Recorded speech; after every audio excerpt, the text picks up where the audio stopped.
ये 32 inches L G T देखो तो ये model number L C 320 D X ये डिस्प्ले यार मॉडल नंबर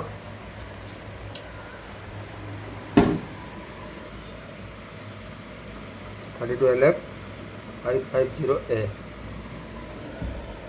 ये टीवी रो प्रॉब्लम है ये मदरबोर्ड आप थोड़े सप्लाई देला माने ए सप्लाई देवे ये लाइट टी गोटे थर लिंक हो बंद हो देख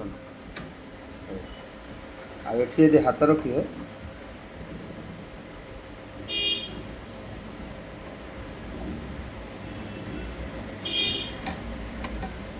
ये जगह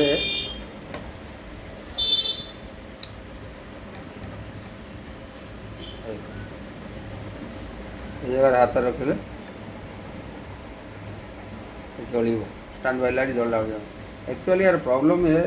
1.2 वोल्ट सप्लाई ठीक अच्छी 3.3 सप्लाई ठीक अच्छी ये आईसी इंटरमिटेंटली काम करे एलसी ये प्रॉब्लम ये आईसी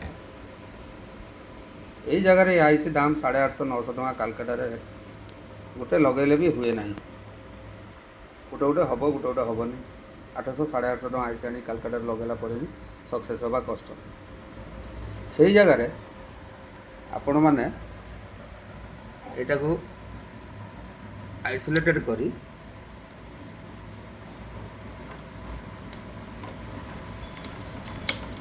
देखो तो ये कनेक्शन कर 56112 बोर्ड यादर +12 -12 ये बैकलाइट जलियापाई यादर ऑन ऑफ आगे 3.3 वोल्ट ये सप्लाई नहीं ये पावर ऑन ऑफ करने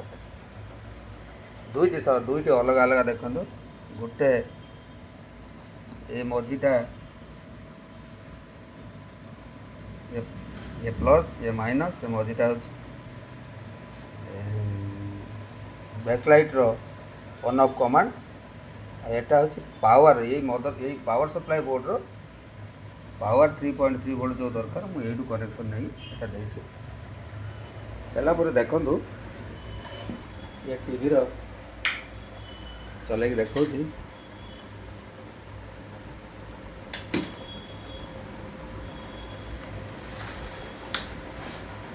जो मदरबोर्ड लगी 56112 कम रेट रे आप आराम रे बढ़िया सुंदर करेंगे देखो पिक्चर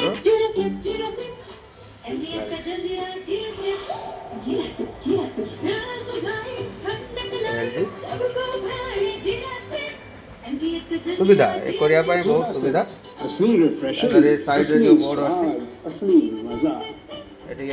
लगला और भाई कहाँ गए थे घूमने लगे लगे कनेक्शन कर टैप दे के लगे देले सेट आराम रे चलो बहुत दिन लॉन्ग लास्टिंग चलो से मदरबोर्ड अपेक्षा ये मदरबोर्ड ये बाटर जब मदरबोर्ड आपणकर खराब थाए यही सिस्टम करहब यार आपणकर से जो ओरिजिनल रिमोट जो थी एल जी रिमोट ए कम कर लोगो आगर लेखा एल जी भी सेट करदे भल चलो